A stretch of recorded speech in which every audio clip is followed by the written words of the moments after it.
Gloria a Dios. Bendito el nombre del Señor. Bueno, vamos a invitar que abra su Biblia en Corintios, segunda de Corintios. Es un pasaje muy conocido. Cuando lo tenga, se pone de pie y vamos a hablar de muchas cosas que a nosotros nos ha pasado, porque cuando éramos destruidos por el enemigo no teníamos ninguna ayuda de nadie ni de nada. Así es que nos tocó sufrir, padecer mucha persecución, mucha angustia, mucho dolor, hasta que llegó el fuerte, hasta que llegó el poderoso. Amén.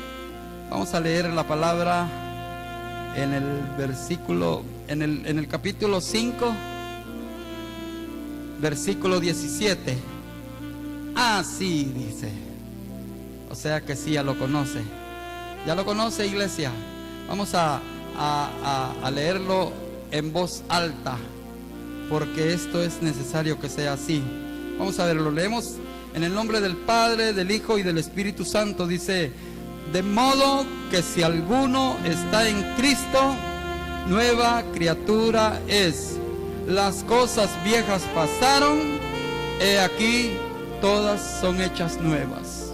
Padre, te damos gracias esta tarde por permitirnos, Señor, hablar de tus maravillas. Te damos gracias también por la tarde que ha estado preciosa, ha estado con un viento suave, Señor, delicioso. Gracias por mandarnos, Señor, ese bienestar, esa paz en nuestros corazones, Señor. Solo te pido, Padre, que me uses para que si una tan sola alma, Señor, quiere convertirse o quiera sentir tu presencia, Señor, yo te pido, Padre, que me uses para engrandecer tu nombre, para edificar la iglesia y para que una alma, Señor, piense en su vida pasada, en su vida presente, cómo está la relación contigo, Señor. Yo te suplico, Señor, te manifiestes en cada una de nuestras vidas, que nos pueda brindar, Señor, una paz, un entendimiento y sobre todo, Señor, un espíritu, un deseo de que tu palabra sea, Señor, prosperada en cada una de estas vidas, Señor. Todo te lo pido, Señor, y te lo ruego en el nombre de Jesús. Amén. Pueden tomar su asiento, hermanitos. Qué privilegio estar compartiendo esta tarde con cada uno de ustedes.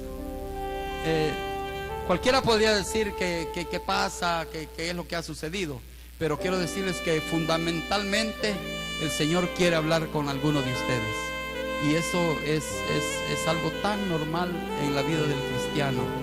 La diferencia es en el que quiere escuchar y el que no quiere escuchar. La diferencia la hace el indiferente y el que pone atención. La diferencia la hace el necesitado y el que cree que no está necesitado, porque necesitados somos todos. Amén. Todos somos necesitados de Dios. Lo único que hay personas que se creen tan autosuficientes, creen que no necesitan de Dios. Puede más la soberbia, el orgullo, la arrogancia que tienen en su corazón que lo demás. Que lo demás quiere, que Dios quiere ofrecer en cada una de vuestras vidas. Así es que esta tarde vamos a hablar de una vida antigua, que cada uno de nosotros tenemos un pasado. Si no, la palabra de Dios no hablara de eso. De modo que si alguno está en Cristo, nueva criatura es. O sea que hay una vida antigua, hay un pasado en cada uno de nuestros corazones. Y de eso precisamente quiere mandar el mensaje el Señor. Yo estoy consciente, créamelo, de que hay maneras para decir la palabra de Dios. Hay personas que han estudiado mucho, se han desvelado, se han sacrificado, pero también habemos personas que hemos sufrido en carne propia los ataques del enemigo, los dardos de los que habla la palabra de Dios, los dardos, y la mayoría de dardos no han podido ser como cuando uno los esquiva, los evade, pero hay unos que no han podido ser evadidos. Entonces nos han pegado directamente en nuestro cuerpo y en nuestro corazón, en nuestra mente, nos han llenado de angustia, de dolor, de sufrimiento, de tal manera que nosotros, cuando recordamos nuestro pasado, a veces hay quienes manifiestan: yo no quiero volver a eso. Y es cierto, ¿quién va a querer a regresar al sufrimiento que teníamos? Amén. Ahora podemos sufrir, podemos pasar muchas angustias, a veces pasamos aflicciones y todo, pero yo recuerdo que la palabra de Dios dice que en el mundo tendréis aflicción. El problema es que se les olvida la otra parte del versículo. En el mundo, es cierto, tenemos aflicciones, amén, hermano, tenemos aflicciones de todo tipo, pero dice la palabra de Dios que no nos preocupemos, porque yo, dijo el Señor, yo he vencido al mundo, amén. Así es que, ¿cómo comienza el sufrimiento de alguna persona? Cuando nace, muchas veces ha sido un hijo indeseado, ha sido producto de una violación, ha sido producto de un error de una hembrita, que de repente aparece el que es papá de la criatura y le dice: ese no es mío. Y otro, o si no aparece: ahí ve cómo haces, vos tuviste la culpa, y le echa la culpa a la hembrita, como que si ella sola lo ha hecho. ¿Me entiende? O sea, es una situación que cualquiera puede pasar. Y en el caso de la criatura, quizá, y sin temor a equivocarme, es la única víctima. Porque, por ejemplo, yo nací en un hogar de un alcohólico, un padre irresponsable, mire, como que era cuyo. ¿Conoce usted la forma de criar de los cuyos? Si son cantidades y cantidades de animalitos que tienen. Entonces, nosotros fuimos 5 en un periodo bien corto. Nos llevamos como 1 año y medio, 2 años de diferencia, los 5 hermanos que somos. Y para más fregar, a mí me tocó nacer de último. Mi papá ya estaba en una etapa de alcoholismo bien avanzada, ya estaba por morirse. Lo mucho que le quedaron son 10, 11 años de vida cuando yo nací. Y quiero que sepa que en ese pequeño lapso de 10 años el sufrimiento fue intenso. Cuando mis hermanos crecieron, resulta que iban creciendo y nomás tenían alguna oportunidad de irse de la casa, se iban. La primera fue la hermana mayor, de ahí el hermano mayor, de ahí otra hermana mayor, y me fueron dejando solo con mi papá. ¿Por qué les digo esto? Miren, no se vaya a asombrar de lo que les voy a contar, pero yo cuento cosas que me han sucedido en la vida que yo no quisiera que a ustedes les pasaran. Por muy dura que sea la vida, se puede sobrellevar cuando el padre o la madre, uno de los dos, ya no digamos cuando los dos están al frente del hogar, es una maravilla, es algo precioso. Pero con uno que esté echando la mano al hogar, aunque no tenga la ayuda de la pareja, se puede salir adelante. Pero resulta que mi mamá era una mujer sumisa, era una mujer que a todo le decía amén. Y entonces era un desequilibrio, se formó un desequilibrio en mi hogar, que de repente mi papá le pegaba y aquel bichito de 4 años no podía hacer nada. No podía hacer nada. Yo tenía 4 años cuando mi papá le pegó una golpiza a mi madre, y ella estaba embarazada, ya por salir del embarazo, y se murieron los dos. Se murió mi mamá y se murió el bebito de una gran paliza que le dio mi papá. Entonces, ¿qué sucede en ese caso? ¿Qué iba a decir yo? Nada. Recuerde que los niños son totalmente vulnerables. No pueden defenderse, no pueden decir nada, ni con su boca, ni mucho menos físicamente, no pueden hacer nada. Entonces son víctimas, y el victimario es usted como padre, la victimaria es usted como madre. Depende de la manera en que actúe para con sus hijos, así va a ser la respuesta de Dios en el futuro. ¿Por qué? Porque cuando murió mi mamá y yo andaba jugando con carritos debajo del ataúd, en ese momento, ¿qué iba a hacer yo? La cosa fue cuando me tocó quedarme con mi papá solito, un alcohólico totalmente.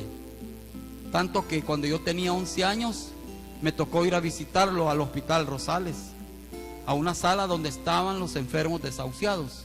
Se le había deshecho el hígado y yo no podía ir a verlo porque era menor de edad. En ese tiempo no permitían menos de 12 años. Yo tenía 11 años y tenía que comprobarlo para poder entrar a visitarlo. Cuando llegué a visitarlo, él me trataba tan mal, pero tan mal, que nunca recuerdo haber conocido un juguete, ni nunca recuerdo haber conocido un par de zapatos que vinieran de él. Nunca. Anduve descalzo hasta la edad de 13 años, hasta que comencé en la música, que los músicos, recuerdo yo que hicieron una, ¿cómo le llaman? Cabuda, una cabuda, sí, una colecta, más decente así, de la mano. Una colecta, hicieron una colecta para comprarme un par de zapatos y un saquito usado, que recuerdo yo que me tragaba un poco así, tamaño sacote. Y ahí me andaban ellos, ahí de 13 años ya andaba ahí saltando como que era perico. Pero quiero decirle que esa vida era la que esperaba el Señor empezar a tratar conmigo. ¿Sabe por qué? Porque cuando yo llegué a la iglesia, digo al hospital, yo llegué al hospital y llego con mi hermano mayor, me metió por un lado así. Ya va a escuchar algo que parece tenebroso, espeluznante, pero que sucedió. Cuando yo logré entrar así de escondidas por un recoveco que me metieron. Yo llegué y cuando mi papá me vio, estaba con todas las sondas puestas en su cuerpo así. Le estaban sacando agua porque todos los días se le hacía agua en su cuerpo, se llenaba de agua. Y cuando él me vio, me volteó a ver de lado así. Y adivinen qué dijo. No dijo, ay, mijito, gracias por venirme a ver. Lo primero que dijo, al fin te dignaste a venir, hijo de la gran tal por cual. Mire, estaba en su lecho de muerte y el hombre no conocía la misericordia. Bueno, quiero decirle que él se fue al infierno. Él no conoció jamás de Dios. No sé si le hablaron, no sé si no hizo caso, no sé si fue rebelde. Pero le quiero decir que eso marcó mi vida. Porque cuando yo llegué y yo me puse a llorar, yo me asusté, dije yo, puchica, está enfermo y está muriendo y todavía me está maltratando, él me odia. Cuando yo pensé que me odiaba, le dije a mi hermano, mira, ni porque está en su lecho ahí de muerte, me está tratando como me trata.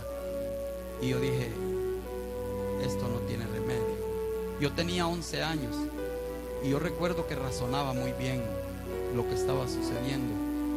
Entonces cuando el doctor llegó y dijo, este paciente, dijo, no me le vayan a dar de comer, dijo.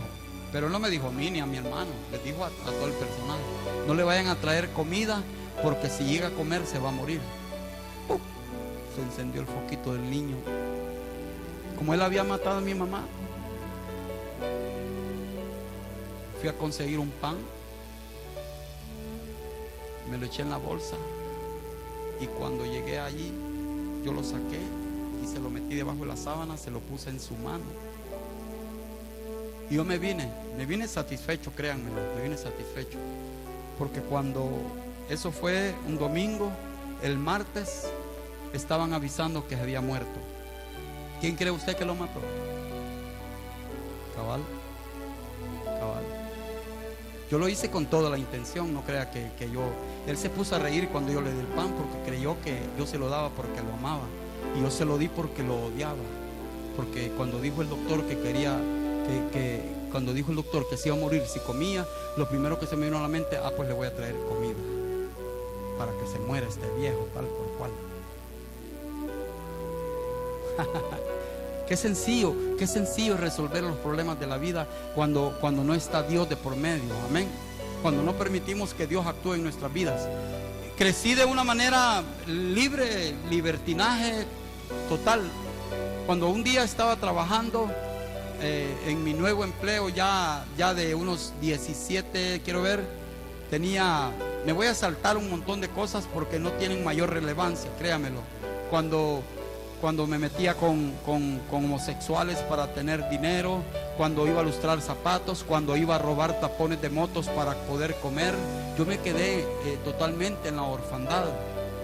Y si usted cree que eso es importante en mi vida, a lo mejor sí es importante, porque meterse con prostitutas y homosexuales para que le mantengan, eso no es una buena señal en un hombre. Amén.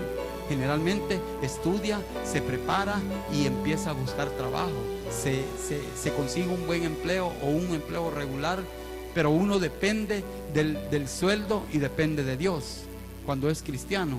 Entonces esa vida está bastante bien. Ahora vamos a tocar la vida que nos mantiene acongojados en nuestra vida, a veces avergonzados.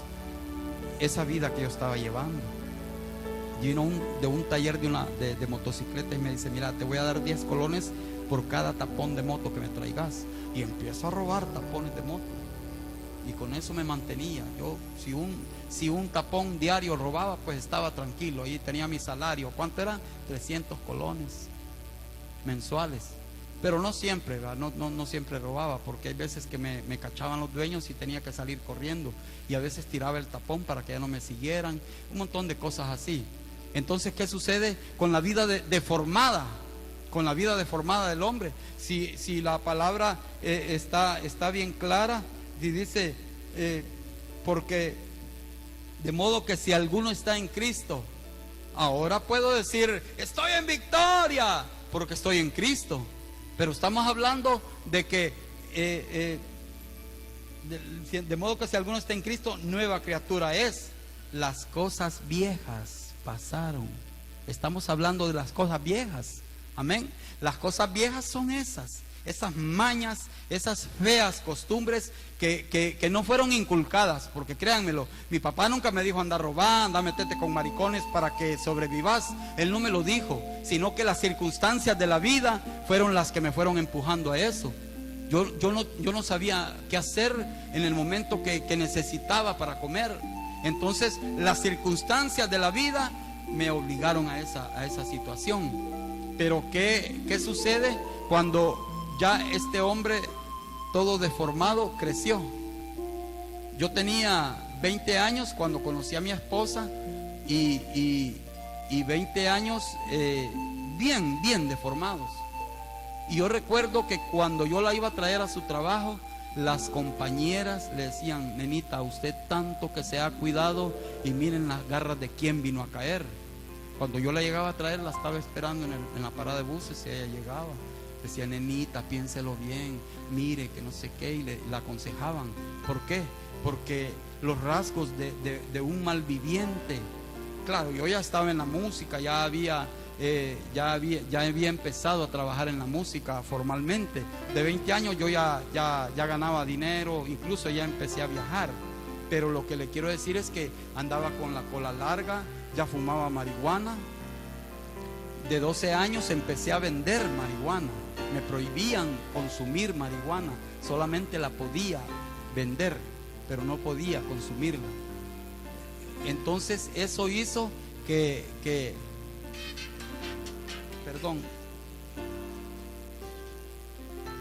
eso hizo que en el momento justo que yo buscara la manera de vivir de una manera decente, no había manera. ¿Por qué? Porque no había una guía, no existía ninguna manera de aprender. Y empecé a luchar por el amor de mi esposa, empecé a luchar buscando la manera de hacer algo útil. Yo quería demostrarle a la gente que yo era útil. Me corté el pelo, dejé de fumar marihuana por amor a mi esposa.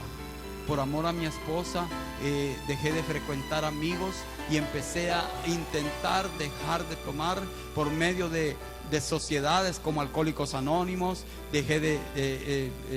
Empecé a visitar Neuróticos Anónimos, un montón de cosas que empecé a hacer esfuerzos para que pudiera yo solventar mi vida. Y resulta que nada de eso me trajo paz a mi corazón, no me trajo la solución. ¿Saben por qué? Porque lo buscaba y lo usaba de manera como a medias. Dejaba de beber un año, dejaba de beber meses y volvía a beber y haciendo esfuerzos sobrehumanos. Y la palabra dice bien claro, que todas las cosas viejas pasaron y todas son hechas nuevas en Cristo. Pero lo que pasa es que yo no conocía al que hace las cosas nuevas. Entonces andaba llevando en mi espalda las cosas viejas. No pasaban nunca, ahí estaban.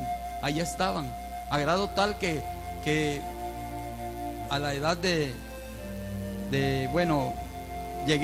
ingresé a un trabajo cuando mi esposa me dijo: ¿cuándo vas a dejar la música?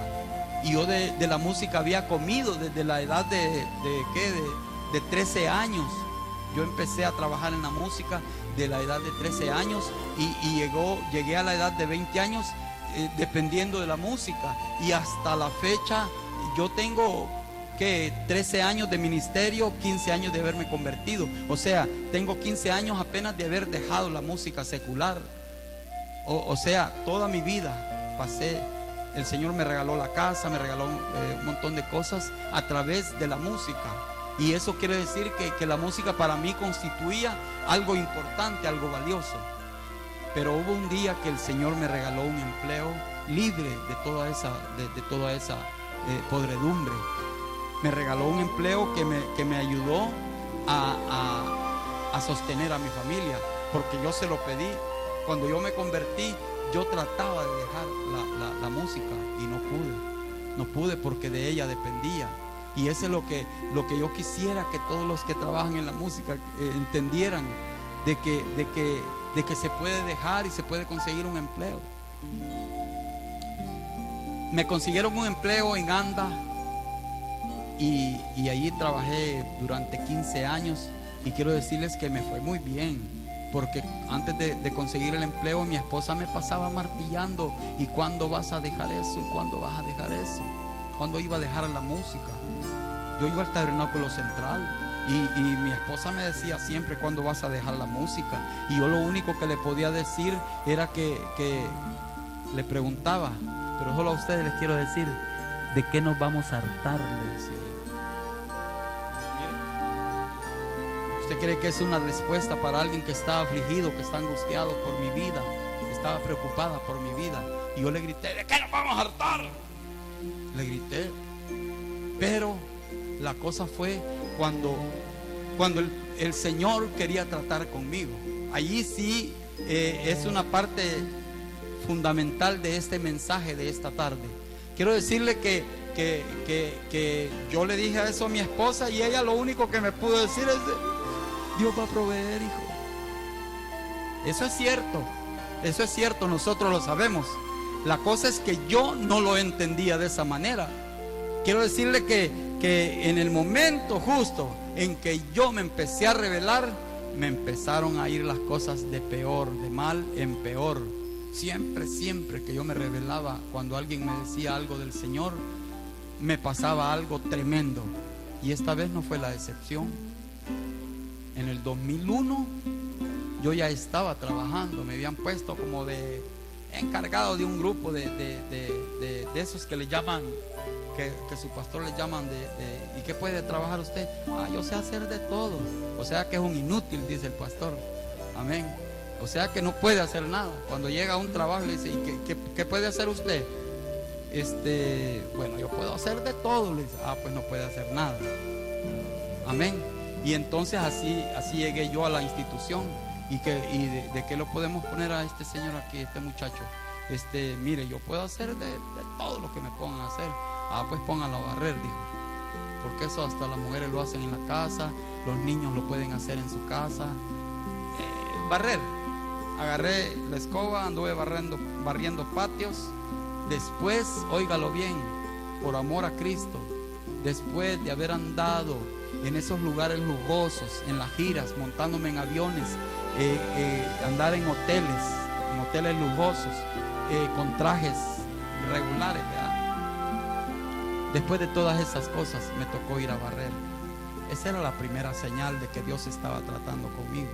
Un día estábamos bajando unas láminas de un camión, ahí unas 2000 láminas de esas láminas de metal, y empezamos a bajarlas. Cuando terminamos de bajar las últimas, yo estaba contabilizando y un muchacho se hirió una mano con una lámina y tuve que empezar a ayudar. Ayudaba a bajar las láminas y empezaba a escribir. Bajaba y me regresaba a escribir. Yo llevaba toda la contabilidad de eso. Y así, ¿verdad? Cuando terminamos de bajar las láminas, empecé a sentir el mareo y el cansancio, y me fui para adentro de un cuarto que había allí y me empecé y no aguantaba. Y cuando llegó el médico empresarial, dijo: no, hombre, si esto es un infarto, llevémoslo. Y me llevaron al hospital. A los 2 días de estar allí en el hospital, en la unidad de cuidados intensivos, recibí la visita del Señor, y estaba yo con un montón de sondas en mi cuerpo, con oxígeno, y de repente una madrugada llegó el Señor a visitarme, y yo sentía, yo estaba dormido totalmente, y empecé a soñar: Ernesto, Ernesto. La cosa es que me desperté. Cuando me desperté, tan sobresaltado, me asusté, que qué pasaba, y yo volví a oír la voz: Ernesto. Y cuando oí la tercera vez la voz, empecé a llorar como niño. Empecé a llorar, y yo con las ondas ahí, como hacía, no me podía mover mucho. Es más, las emociones me hacían daño en mi situación que estaba. Si era víctima de un infarto, y me hacía daño. Y cuando escuché la voz, solamente recuerdo que le dije: Señor, Señor, le dije yo así llorando. Y solo me dijo: así es que no me querés cantar. ¿Sabe por qué? Porque mucha gente sabía, pero Dios sabía sobre todas las cosas lo que yo, de las intenciones de mi corazón. Quiero decirle que es cierto, yo me oponía porque me daba vergüenza cantar en una iglesia. Mire qué locura, ¿verdad? Me daba vergüenza cantar en una iglesia. Cuando la gente me decía: hey varón, ¿y usted por qué no le canta a Dios? Si usted es cantante. Espérense, cálmense. Un inconverso me dijo una vez, esa fue la última vez, que me dijo: hey, ¿y usted que no va a cantar así en las iglesias? Y yo, cálmense, burlándome. Oiga bien, y ya era cristiano, decía yo. Y ese día que me burlé, lo recordé cuando el Señor me dijo: así es que no me querés cantar. Y empecé a llorar más fuerte, y cuando estaba en los momentos de ese dolor que me producía la presencia del Señor, por remordimiento, yo solo le dije: Padre, en este momento hago un pacto contigo. Donde quiera que tú me quieras llevar, a la hora que sea, donde sea, yo voy a estar alabando tu santo nombre. Padre, perdóname, Señor. Y el Señor escuchó mi súplica, porque en ese momento llegó la enfermera y me dice: Señor, ¿qué le pasa? ¿Qué le pasa? Cálmese. Le digo: no, si le explico no me va a entender. Solo déjeme en paz, que ya pasó todo. Ya pasó todo. Yo había hecho el pacto con el Señor y ya estaba listo. Me volví a dormir como un niño tranquilo. La cosa es que llegué al convencimiento de que no se puede jugar con la voluntad del Señor. Por eso me da miedo cuando veo a alguien indiferente a las cosas de Dios. Por eso me da miedo que las cosas viejas no han pasado, aunque usted esté sentado en una silla de la iglesia. Por eso me da temor, digo yo: puchica, pobrecita esa gente que no ha entendido la visión del Señor. La visión del Señor es restaurar vuestras vidas. La visión del Señor es que pasen las cosas viejas Ese es el propósito de Dios en su vida. No que usted siga siendo el mismo mediocre, el mismo que no entiende que Dios quiere mejorar su vida. Eso es lo que preocupa a los que estamos ya cimentados en el Señor. Ese es el problema. Mire, cuando yo entendí eso, yo dormí pero como niño, y me dieron el alta inmediatamente. Me habían dejado para 20 días de estar allí recluido en la unidad de cuidados intensivos. Pasaron apenas 4 días y el Señor me sacó de ahí. Llegó el doctor y el jefe de cardiología y dijo: este señor que está haciendo aquí, se le han hecho todos los exámenes y todos salen bien, así es que mándenlo para su casa, denle medicamento y que se vaya para su casa. Esa era obra de Dios. Era obra de Dios. El trato conmigo era de que me había dado el infarto y que en medio del infarto, en medio de la recuperación, yo hice un trato con él y él me escuchó.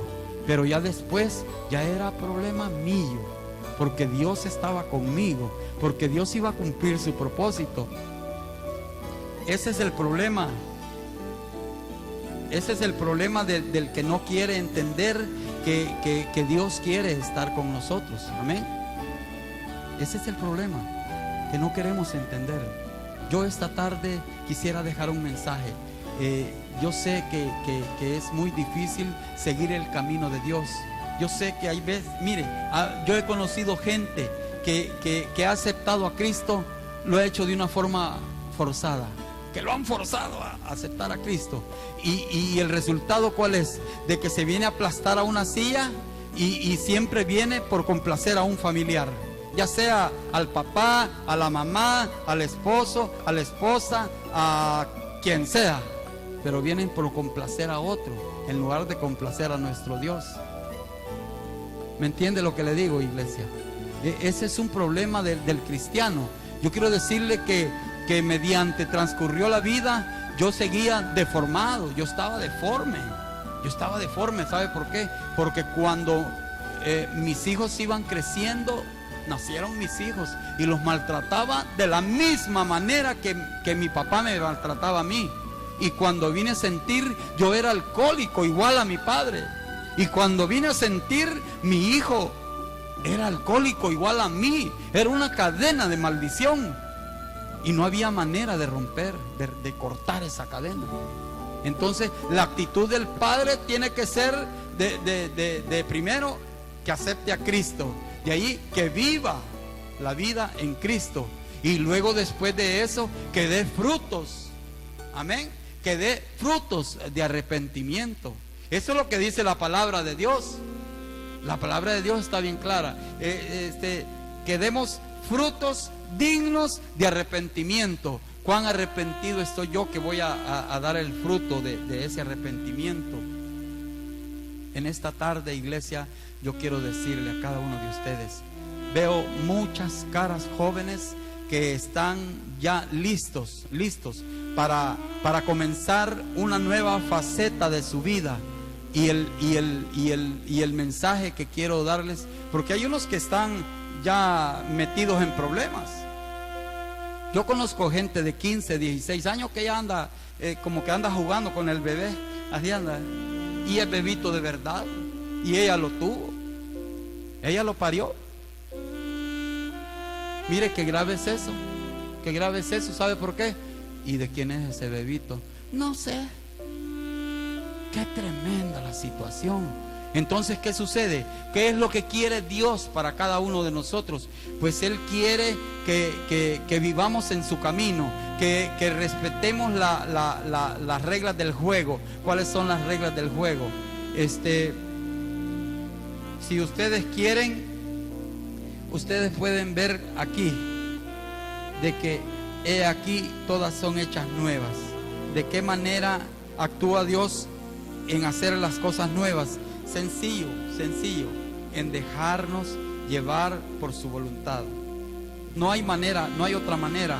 Usted puede decir, yo puedo vivir aquí, yo puedo vivir allá. Sí, vívalo, pero se va a estar dando contra la pared siempre va a estar dándose contra la pared. ¿Sabe por qué? Porque la Biblia dice que Dios no puede ser burlado. Amén. Dios no puede ser burlado. de la manera que usted viva, así va a ir cosechando. Si quiere vivir una vida de libertinaje, lo más probable es que usted se va a andar dando contra la pared. Y hay veces que las consecuencias van a ser muy, pero muy duras. El mensaje sobre todo es para los que todavía no han caído en ese error.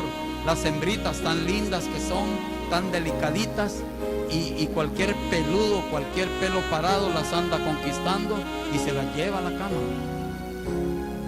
Y el Señor quiere cambiar esa situación. El Señor en su palabra quiere cuidarlas de ese peligro. Usted no está obligada a abrir sus piernas delante de nadie. Hembrita, cuídese mucho. Jesucristo la ha traído a su casa para guiarla, para cambiar esa vida que usted tiene. El varón puede llegar a tener una conciencia tan linda que puede decir en determinado momento: yo voy a respetar a mi pareja. Es asunto de conciencia, es asunto de conciencia. Mire, cuando uno se revela ante la palabra de Dios, lo más probable es que vamos a tener problemas, pero problemas serios. ¿Sabe por qué? Porque a mí el doctor López Beltrán me enseñó desde mis inicios que no iba a pagar nada de que voy a andar libremente jugando con la vida. Y me dijo, las consecuencias de todas esas cosas las va a pagar en vivo. Nada que cuando entreguemos cuentas, ya son otros tipos de cuentas que vamos a entregar cuando vayamos al tribunal de Cristo. Aquí va a tener problemas serios con su vida. Amén. Así es que, ¿qué queda? Vivir en Cristo. De modo que si alguno está en Cristo, dice la palabra de Dios que como la uva de su planta tiene que estar pegadita para que pueda seguir dando más frutos. Pero dice la palabra de Dios: separados de mí, dice el Señor, nada podéis hacer. Amén. Así es que ahorita vivamos en Cristo, iglesia. No queda otra, de veras. No queda otra más que sobreponerse al esfuerzo que nosotros tenemos que hacer. Tenemos que sobreponernos, porque algunas veces dicen: mira, Cristo viene pronto. Sí, es cierto, Él viene pronto, yo lo sé, la palabra lo dice, y si lo dice es cierto. La cosa es que mientras estemos en esta tierra, nosotros tenemos la oportunidad de tener una mejor vida. Amén. Así es que cuidemos a nuestra familia, cuidemos a los nuestros, sigámosle sirviendo al Señor, sigamos asistiendo a la iglesia. El Señor nos quiere proteger como la gallina protege a sus pollitos. Así nos quiere proteger el Señor, pero alejados de Él nada podemos hacer. Así es que estemos